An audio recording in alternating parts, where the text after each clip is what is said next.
Shalom, saya Josias Anugrah. Jadi menurut saya CMC itu adalah sebuah komunitas yang memang sangat bagus untuk kita anak-anak muda, terutama kaum milenial ya.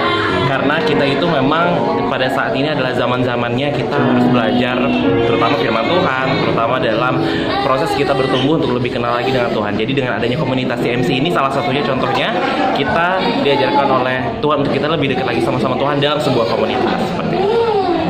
Ayo teman-teman semua, saya ingin ajak teman-teman untuk bergabung di Christian Millennial Community atau CMC ini. Sama-sama kita berkembang sebagai milenial untuk lebih dekat lagi sama Tuhan.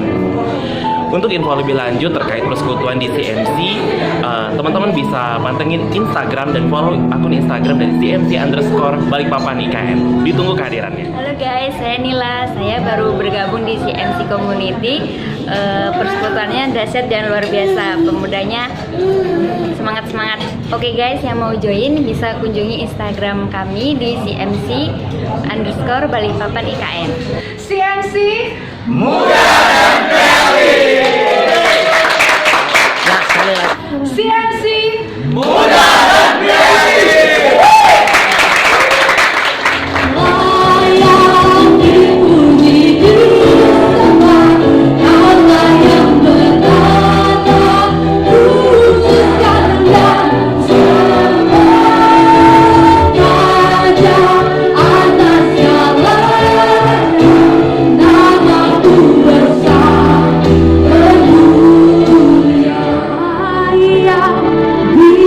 Ku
Tuhan. Nggak ada sakit, penyakit, nggak ada air mata, tidak ada keluh kesah, tidak ada penderitaan di sana. Ya Tuhan, saya menantikan waktu itu. Saya katakan istilah ini kenormalan baru yang kemudian kemarin kita juga pernah mendengarnya. Pasca COVID ya, ataupun di situasi COVID kita mendengar istilah ini ya. Hidup dalam kenormalan baru. Sesuatu yang baru telah terjadi sebenarnya, tetapi dirusak karena dosa. Dan itulah yang saya sebutkan, ketika Allah memperbaiki kemudian adalah sebuah situasi kenormalan baru. Situasi itu tergambar ketika Allah berkata di ayat yang ke-28. Saudara perhatikan di sana ayat yang ke-28. Firman Tuhan berkata, Allah memberkati siapa? Mereka. Saudara, saya berdialog dengan Tuhan secara pribadi. Tuhan, bagaimana sih cara saya mendapat berkat-Mu? Bagaimana sih saya menemukan hadirat Tuhan, lawatan Tuhan, penyertaan Tuhan, pertolongan Tuhan, dan segala macam bentuk, segudang bentuk berkat Tuhan? Bagaimana sih Tuhan caranya? Tapi saya menemukan satu hal, bahwa yang penting saat ini adalah bagaimana relasi spiritual saya dengan Tuhan. Nah, itulah yang terjadi di Taman Eden, saudara. Keindahan itu sesungguhnya adalah keindahan yang berhubungan dengan spiritual antara manusia dengan Allah. Bayangkan saudara, waktu itu Allah, manusia dapat mendapatkan berkat Allah. Jawabannya adalah melalui ibadah kita. 1 Timotius pasal 4 ayat 7b dikatakan, latihlah dirimu beribadah untuk menemukan segala sesuatu yang berkaitan dengan berkat Allah. Pokok pertama, sumber, memang harus melatih diri kita untuk berkomunikasi dengan Tuhan, berdialog dengan Tuhan, berjumpa dengan Tuhan. Dan saudara tahu mengapa ini penting? Saya katakan sebagai sumber berkat karena Bapak, karena kita sedang terhubung dengan sumber berkat itu sendiri. Dalam ibadah kita sedang terhubung dengan sumber berkat. Saudara, kalau engkau sudah terhubung dengan sumber berkat, tidak akan ada yang bisa menutup pintu berkat itu. Amin. Nggak akan ada, bro. Benar saya bilang. Ya? Ini adalah kesempatan.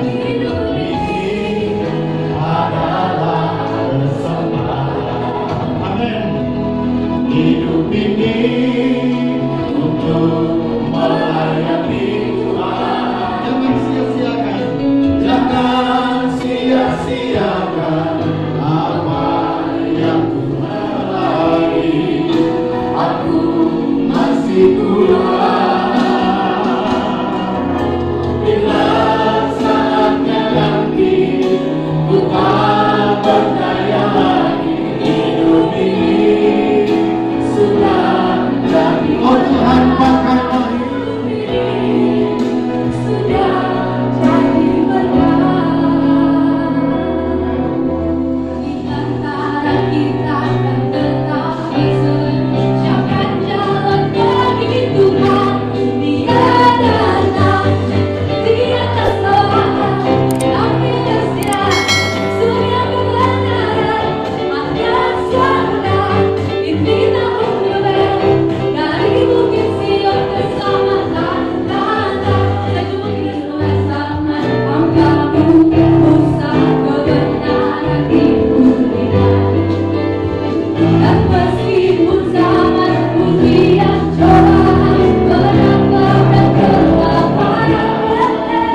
dalam persembahan kami, dalam firman Tuhan yang boleh kami dengar, kami terima, dan tolong kami untuk melakukannya Tuhan. Terima kasih Bapa untuk lawatan Tuhan. Jika ada yang sakit malam hari ini Tuhan sembuhkan dalam nama Yesus. Jika dalam pergumulan Tuhan angkat pergumulannya. Jika ada dalam persoalan Tuhan memberikan solusi dan jalan keluar.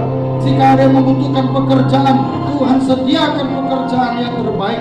Yang membutuhkan teman hidup, Tuhan juga menyediakan teman hidup yang terbaik. Yang sedang kuliah, Tuhan juga memberkati kuliah mereka. Yang bekerja, Tuhan memberkati. Terus naik menjadi kepala, bukan ekor. Dan itu harapan kami. Artinya bahwa berkat Tuhan tidak akan pernah dapat ditutupi oleh apapun. Berkat Tuhan akan selalu mengalir. Kami berdoa bahwa biarlah melalui tim kreatif, melalui tim worship yang ada, melalui tim PI yang ada, melalui upaya-upaya kami untuk menjangkau banyak jiwa bagi Tuhan, akan menghadirkan banyak orang yang menyembah Tuhan, beribadah kepada Tuhan. Berkati tempat ini, berkati ownernya, berkati karyawan-karyawannya, berkati semua yang telah melayani Tuhan malam hari ini. Berkati Saudara Jane, berkati Bro Levi, berkati Pak Janes, berkati kami semua Tuhan yang sudah hadir. Tuhan, kami percaya kami akan kembali dalam damai dan sejahtera Tuhan. Terima kasih Bapa. Saudara yang saya kasih dalam Tuhan, arahkanlah hatimu, tadalah tanganmu, pulanglah dan kembalilah ke tempatmu masing-masing dengan menerima berkat. Kiranya kasih karunia dari Allah Bapa, damai dan sejahtera dari Juru Selamat kita Yesus Kristus, bimbingan, tuntunan, penyertaan Roh Kudus, itulah yang akan melingkupi, menyertai. Nah, bro, ya. Seperti biasa tradisi milenial itu, pertama silakan keluarkan HP Anda, kemudian buka Instagram dulu. Silakan buka Instagramnya, cari CMC_Balikpapan IKL. Kalau sudah dapat, yang pertama di follow dulu. Sekarang kita hadapkan kamera ke wajah kita sambil melihatkan backgroundnya. Oke, angkat HP-nya. Ya, kita wavy ya sama-sama. Kasih mukamu di situ, kemudian foto wajahmu. Hadapkan dengan muka yang milenial ya. 1, 2, 3. Oke. Nah, sekarang silakan di posting dan kasih tahu saya hari ini ada di sini Christian Millennial Community. Katakan, brother sister, hari ini kami ada di sini di Christian Millennial Community di Pasar Segar, tempat kongkonya anak-anak milenial Balikpapan. Jadi yang ada di CMC itu ada 2 generasi yang disebut dengan generasi Y ya. Umur yang lahir 80 sampai 96 disebut generasi Z atau generasi net ya. Yang lahir tahun 97 sampai 2010. Ya. Nah, itulah yang ada di generasi milenial, ada di CMC yang menjadi target sasaran kita. Jadi karena menurut data 52% generasi milenial Kristen Balikpapan ada sekitar 5 jutaan telah meninggalkan gereja. Itu data survei dan itu sebabnya CMC ini ada, tujuannya mengajak teman-teman milenial ini ayo kembali ke gereja dan kita coba membuat konsep ibadah fellowship yang sesuai dengan keinginan milenial. Nah, di milenial saya ulangi yang baru datang ya, kita ada Institut Milenial. Kali ini namanya fellowship milenial yang malam hari ini. Nah, kita punya namanya Institut Milenial. Itu isinya study Bible, coaching entrepreneur, training skill, ada klinik musik, training leadership untuk menjadi pemimpin, dan camp milenial. Jadi nanti kita akan ada di alam camp-camp yang kita akan rancang untuk anak-anak milenial ya. Nah, oleh karena itu tolong follow terus IG-nya dan tolong bawa teman-teman di pertemuan-pertemuan meeting kita yang akan datang. Dan konsep Institut Milenial bukan seminar kayak itu ya, kayak belajar di ruangan kelas, tapi konsep kelas-kelas Institut Milenial itu akan bahas topik-topik yang tadi di meja makan ya, kita sambil makan, ngopi, sambil santai, sambil berdiskusi topik-topik yang kita akan bahas di kelas Institut Milenial itu. Jadi kelasnya konsepnya kayak komsel, duduk ngobrol, berdiskusi, kita bikin kontennya dan kita tayangkan diskusi-diskusi itu di YouTube CMC.